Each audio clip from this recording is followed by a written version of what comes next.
Moi, je crois que c'est aussi le processus. Si c'est dans le travail que tu fais, parfois maintenant, il y a des trucs qui étaient cachés qui vont surgir, n'est-ce pas? C'est la processus de guérison passe d'abord généralement par un processus de aggravation, après maintenant la guérison. C'est ça. Mais moi, je crois que vraiment ton problème est plus spirituel. Même si, même si on peut mesurer, même si on peut quantifier, parce que l'univers peut simuler tout. On te donne les lunettes, mais ça va te soulager un peu, mais si vraiment ta guérison de l'intérieur a lieu, tu vas voir que ces bobos-là vont disparaître.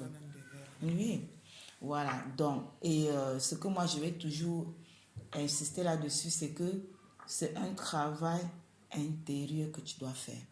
Personne ne fera ce travail à ta place. Tu peux venir ici 10 ans, mais si tu ne fais pas le travail, ça ne va rien t'apporter. Parce que je ne peux que te donner les informations, créer les conditions pour que tu fasses toi-même le travail. Parce que c'est toi-même qui dois faire le travail. Et le travail, c'est avec toi-même. Hein? Avec toi-même et par rapport maintenant aux événements de ton quotidien, ton environnement quotidien. Personne ne fera ce travail à ta place. Autrement, tu vas tourner en rond. Et je t'ai déjà dit, quand tu es chez toi, ou bien mais égal, tu dois plutôt être introverti. C'est toi qui est l'intérieur, c'est pas l'extérieur. C'est l'intérieur. Parce que quand on dit qu'on ne voit pas, parce que ce n'est pas l'œil qui voit, hein. C'est la conscience qui voit. C'est la compréhension qui voit. Donc quand la vue est floue, ça veut dire que tu es dans... C'est toi, le vrai toi est dans le flou. La conscience est dans le flou. Complètement dans la bruit. Maintenant, tu dois sortir de cette bruit. Parce que c'est une bruit identitaire. Parce que quand tu commences à faire le travail, tu es vraiment dans la bruit. Parce qu'avant, peut-être, tu avais une personnalité par laquelle tu te définissais. Et puis, ça te conférait une certaine stabilité aussi. Maintenant, tu comprends que ce n'est pas ça. Et c'est toujours une bruit qui s'installe d'abord. Et toi, maintenant, ça peut se manifester au niveau de la vue. Je ne sais pas si tu as vu ce film Matrix. J'ai vu ça, mais ça fait très longtemps. Mais je te dis, je conseille à chacun de le regarder. Ce film-là ne parle que de nous. En tout cas, le film est très instructif parce que vraiment, quand tu as la capacité de le comprendre, tu saisis beaucoup de choses. Bon, c'est pas tout le monde qui comprend ce film-là, c'est pas évident. Toujours est-il qu'il s'agit de toi. Et c'est une question d'identité. Parce que le travail que tu fais, moi j'appelle ça toujours un voyage. Notre existence sur cette planète, ce n'est que le but, c'est le voyage. Le voyage est vertical vers le Créateur, mais le travail est à l'intérieur de toi. Parce que c'est une question d'identité. Tu dois acquérir cette identité du Créateur. Et tu ne peux pas avoir l'identité du Créateur quand tu as encore l'identité de l'univers. Parce que nous tous, nous avons l'identité de l'univers. Tu vois. Et cette identité-là qui doit mourir. Et c'est ça qui est difficile. Parce qu'on n'a pas connu autre chose. On a été habitué à ça. On a grandi avec, on a cru à ça. On s'est défini par ça. C'est comme si on te demande de mourir. Mais c'est en fait ça. Parce que celui-là doit mourir pour que le nouveau naisse et croisse. Et c'est le Père lui-même qui a les mains, mais tu dois te disposer. Le travail, c'est toi. Discerner toi-même que je suis encore habité par cette identité. Qu'est-ce qui me caractérise encore, qui concerne. Et puis, exprimer. Moi, je parle au Père comme je te parle. J'exprime. Je discerne que moi, je suis encore habité par telle chose qui me tracasse, qui me met dans des problèmes, même dans le fonctionnement avec les autres personnes, parce que c'est ça qui est mon problème. Ça, c'est vraiment la programmation sociétale. Et j'implore que lui, il détruise cela. Parce que nous, on ne peut même pas détruire ce programme. C'est à travers les événements. Et les événements qui seront répétitifs. Tu vas traverser par des événements qui vont tellement se répéter jusqu'à ce que tu apprennes l'instruction. Et c'est le problème de tous les gens qui sont empathiques, qui sont hyper sensitifs. Parce qu'ils ont toujours tendance à se culpabiliser. Même là, ils ne sont pas coupables. À excuser les autres, mais à ne jamais se pardonner. C'est ça le problème des empathes. Et c'est ça que tu dois apprendre pour toi-même. Parce que la culpabilité, ça, c'est vraiment les gens qui sont hyper sensitifs, qui sont dans ces sentiments. Même dans les relations avec leur partenaire, même si c'est le partenaire qui a fait une faute, c'est comme si c'est elle qui doit prendre la faute sur elle et se culpabiliser et excuser l'autre. Ça, c'est ça le programme. Hein. Je t'ai dit, le programme, c'est le narcisse et l'empathe. C'est la clé dans la serrure. Les deux se complètent. L'un est programmé pour détruire et l'autre est programmé pour se laisser détruire. Mais les deux vont ensemble. Maintenant, quand tu commences à discerner cela, Ce n'est pas pour dire que tu es moins coupable que lui, que l'autre. Je vais dire par exemple au niveau de la famille, parce que les familles là dont on parle sont jamais les narcisses qui se font nourrir, qui se font entretenir sans sentiment de culpabilité, sans honte, c'est-à-dire que sans pitié, même sans compassion pour la personne qui se bat. Et la personne qui se bat, qui est jamais empathique, croit maintenant que fait beaucoup de bien. C'est aussi une alimentation, parce que les deux s'alimentent. Eux, ils s'alimentent de toi, tu t'alimentes du fait que le fait que tu fais, c'est comme ça t'apporte une certaine satisfaction. Et c'est pour ça qu'ils peuvent bien t'avoir. Hein? Et tu es dans cette culpabilité si tu n'as pas fait, et tu as un sentiment de culpabilité, même si tu ne fais plus. Même si tu as raison de ne plus faire. Même si tu es fâché et que tu ne fais plus. Mais tu ne te sens pas libre. Mais c'est là où tu dois... Parce que c'est un programme que tu dois laisser détruire. Les deux sont pathologiques. L'autre est destructif, l'autre est masochiste, il se laisse détruire. Mais les deux sont pathologiques, les deux sont toujours l'univers, ce n'est pas le créateur dans les deux. Bien sûr que l'empathe est plus susceptible d'aller au créateur. Le narcisse, moins. Le narcisse est jamais, il ne reconnaît même jamais qu'il a fait une faute. Il ne va même jamais demander pardon. Le programme de l'empathe que toi tu es, le travail que tu as fait, c'est d'abord te pardonner à toi-même. Sentiment de culpabilité, ça te maintient en bas. Et c'est un programme qui est là pour ça. C'est l'univers qui te massacre comme ça. L'humain croit qu'il a le pouvoir, l'intelligence, la capacité d'organiser, de structurer, de faire, de monter. Moi, dans mon vécu, le Père m'a montré que tu ne peux rien. Quand tu as compris que ce n'est pas toi qui fais quoi que ce soit et que tu sois là, que ce soit pas là, lui, il peut organiser tout. Tu sais qu'il peut mobiliser de l'Australie, venir faire quelque chose, la personne fait rentrer sans même savoir pourquoi elle est venue faire. Est-ce que tu sais ça? J'ai vécu ça. Je me suis retrouvée dans des situations où je ne connaissais personne, nulle part, un endroit que je ne connais pas. Dans une situation où c'était comme un film. Des gens que je ne connais pas du tout, dans le pays ici. Chacun a joué un rôle sans ouvrir la bouche jusqu'à partir. C'était comme un film.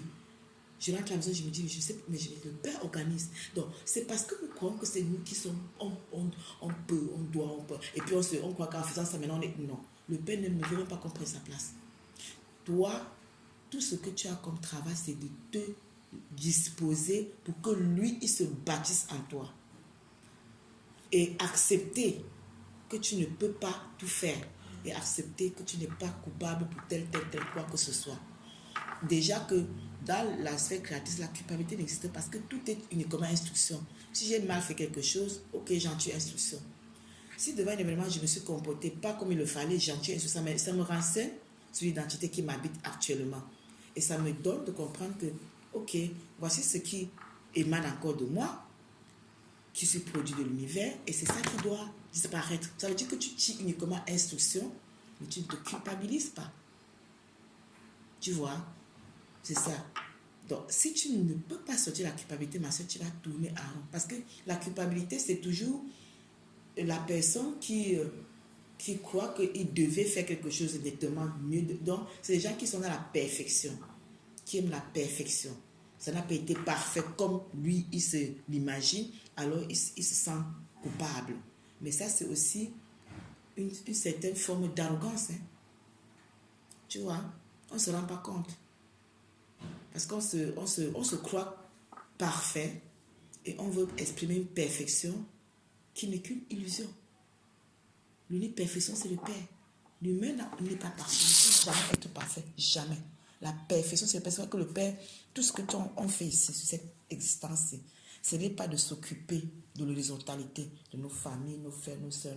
Ça, c'est la société qui nous fatigue comme ça. C'est de se disposer pour que le Père se bâtit, lui qui est la puissance, qui est la force, qui est la stabilité, qui est immanipulable, ininfluençable. En ce moment-là, tu es sa fonction visible. Donc, quand tu es comme lui, ça dit tu vibres à sa fréquence et c'est ça qui organise le reste. Ce n'est pas toi, de tes propres forces humaines, qui crois que tu vas sauver quelqu'un. Nous, on croit toujours qu'on va sauver les gens. Qui sommes-nous? On sauve quoi? L'univers? C'est parce que tu vois les visages. Il te dit, va au-delà du visage. Si on commence à voir de cette façon-là, on n'est plus emprisonné quelque part. Parce que tout ça, tu es en prison dans ce sentiment de culpabilité. C'est toi qui dois faire le travail. De un, la forme là que tu vois là, ce n'est que la condensation de l'univers. Maintenant, quand tu vas au-delà, tu vois que tu t'époumones pourquoi? Pour les narcissistes qui s'en foutent de toi. L'univers s'en fout de ton contraire. L'univers veut seulement que tu démets ses ressources. À partir du moment où tu commences à saisir que je dois sortir de cette prison, l'aggravation s'installe. Mais tu dois sortir de la prison, mais ce n'est que toi qui peux faire le travail. Sors de la forme. C'est toi qui es responsable de ton niveau de vibration. Ce n'est pas quelqu'un d'autre. Si tu te lamentes plutôt, tu es dans le sentiment de culpabilité, tu crois que tu n'as pas été assez parfaite, tu crois que tu vas sauver les autres, ma soeur, tu vas demeurer en prison éternellement. Mais si tu veux aller dans la verticalité créative, tu dois commencer à te détacher de toutes ces chaînes et comprendre que l'unique travail que tu as à faire, c'est ce n'est pas d'alimenter l'horizontalité, mais de chercher la verticalité. On croit qu'on va sauver le monde. Je ne peux rien sauver, c'est pas toi. Tu ne peux pas prendre la place du Père. Déjà, il est en train de te montrer partout, c'est parce que tu ne peux rien. C'est toi qui ne comprends pas son langage. Quand tu as commencé à comprendre son langage, reconnais tes incapacités, reconnais tes imperfections, reconnais que tu n'es que humain, produit sociétal, et reconnais que tu as à te bâtir dans le Créateur pour devenir l'homme. Là, maintenant, la perfection, c'est lui.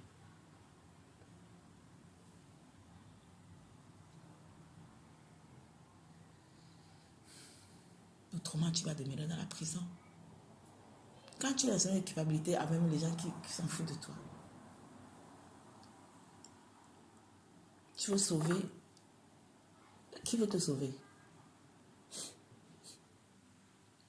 Ça, c'est une empathie pathologique, comment on dit, malin, de malignité comme un cancer, parce que ça, c'est un programme d'autodestruction. Voilà, le programme l'empathie, c'est le programme d'autodestruction. Le programme du narcissisme, c'est le programme de destruction. Lui, il s'en fout. Il est toujours easygoing.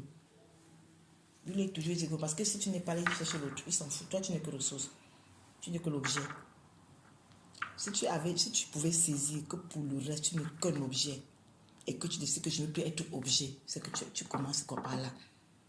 Si tu avais commencé à saisir que pour tout le reste, tu n'es que ressource, mais que ton vrai toi n'existe pas pour eux, mais tu veux continuer comme ça, c'est que tu vas te retourner, commencer à dire je refuse d'être objet, je refuse d'être ressource. Tu commences le travail en toi. Tu commences à te chérir, à t'affectionner. Personne ne te donnera l'affection là, c'est que le Père lui-même en toi. C'est toi qui dois t'affectionner. Prends le temps pour toi. Si tu peux même faire, comment on dit, t'inviter toi-même à un dîner, tu n'as pas besoin d'une autre personne, te mettre à l'aise, prendre ton bain avec un bon vin. Ça, c'est comment, ça dit que tu commences à te chérir, à dépenser pour toi-même. Ce que l'empathe fait, il va sortir tout son argent pour quelqu'un d'autre. Mais quand il va sortir pour lui, il commence à dire, ah, c'est trop. Mais ça, c'est un programme esclavagiste. Sort de l'esclavage. Je sais de quoi je parle, ma soeur. Si je n'étais pas passée par là, je ne te parlerais pas, parce que c'est un vécu qui m'enseigne. Hein. Et ça, j'ai commencé à comprendre le langage du Père. Il nous parle incessamment, mais comme nous ne comprenons pas son langage, on est fou, on est sourd, on a été conditionné à être sourd à son langage, on ne comprend pas son langage de la contrefaçon. C'est pour ça qu'on tourne en rond et l'univers nous malaxe. Pour te malaxer comme ça, qu'est-ce qui te recycle? Par contre, là, tu as encore l'occasion et la possibilité de renverser la situation et d'entrer dans la force. Parce que c'est une question de force, d'identité, la créativité, la force et le pouvoir. Quand tu as dans la force, c'est les autres qui vont commencer à ne plus rien comprendre. Le pas, un pas très décisif, au départ, c'est d'abord par forme de nos contacts, couper les contacts. C'est un pas décisif pour toi. Pas parce que tu détestes quelqu'un, mais parce que tu veux aller plus loin. Couper le contact, bloquer même les téléphones. Ce n'est pas toi qui sauves qui que ce soit, je t'assure. Parce que si tu es encore en interférence avec ces gens qui, eux, ne comprennent même pas ce que tu traverses, qui ne sont intéressés que par leurs propres intérêts et ce qu'ils vont avoir de toi, toi qui es encore vulnérable, maniable, influençable, manipulable, qui n'a pas encore de solidité, de stabilité, ils pourront tout réussir à te manipuler, à te mettre dans les poches. Et ça ne peut qu'entraver ta guérison. Tu ne peux jamais gagner la bataille ou guérir sur le terrain de celui qui te blesse. Tu dois changer de camp de bataille. Tu ne peux pas. Tu ne pourras pas. Parce que lui, c'est le Dieu de lui. C'est son programme. C'est valable pour ta famille comme pour quiconque hein, avec qui tu as affaire ou qui tu auras affaire. Les gens, d'autres personnes, c'est leurs partenaires à la maison. D'autres, c'est les parents. D'autres, c'est toute la famille même. Et les parents et les frères et sœurs qui réussissent à couper les ponts pour sauver leur propre vrai eux qui doit grandir. Autrement, ils vampirisent. Les gens ont peur parce qu'ils veulent être seuls. Est-ce que tu n'es pas seul? Tu es avec eux. C'est une illusion. De croire que tu es avec eux aussi. La solitude, c'est une illusion. C'est une construction mentale. Avec le Père, la solitude n'existe pas. Puisque lui, il est tout en tout. Donc lui, en toi, tu es quoi? Tu es tout en tout. Tu ne peux pas être tout seul.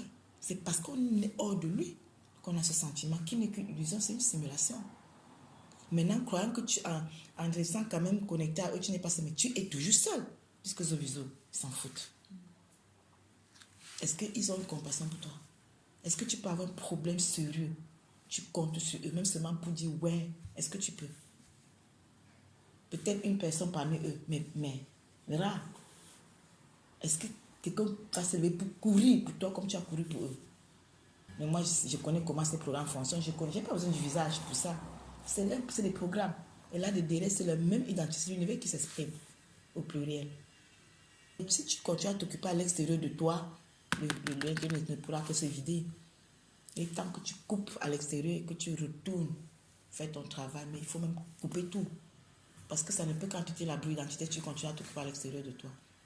Si tu continues, si tu es encore sensible à ce que les gens vont penser ou dire de toi, ma soeur, tu n'avanceras pas. Il faut arriver à un niveau où, égal, même si vous dites sur le diable en personne, je continue mon chemin. Le Père qui connaît chacun, ce n'est pas l'humain. L'humain, ce n'est qu'un programme qui est animé. Et l'univers peut l'animer pour faire tout. Il est même inconscient de ce qu'il est en train de faire. Mais si tu alimentes ça maintenant, c'est le suicide. Parfois, si tu veux bien voler, tu ne peux qu'enlever les cailloux qui sont dans tes chaussures. Sinon, tu ne vas jamais bouger. C'est à toi le travail. C'est toi qui dois faire le travail. C'est pas quelqu'un d'autre. Et ce travail-là passe d'abord par la mort. La mort, c'est pas la mort physique, c'est-à-dire la mort de l'ancien. Il faut que ceux-là, ils vont te voir physiquement, mais il faut que l'ancien-là meure et qu'il voit un nouveau émerger.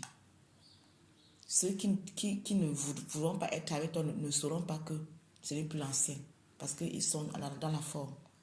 La forme ne va pas changer, mais parce que tu n'es pas la forme, tu es l'intérieur, l'esprit, la conscience.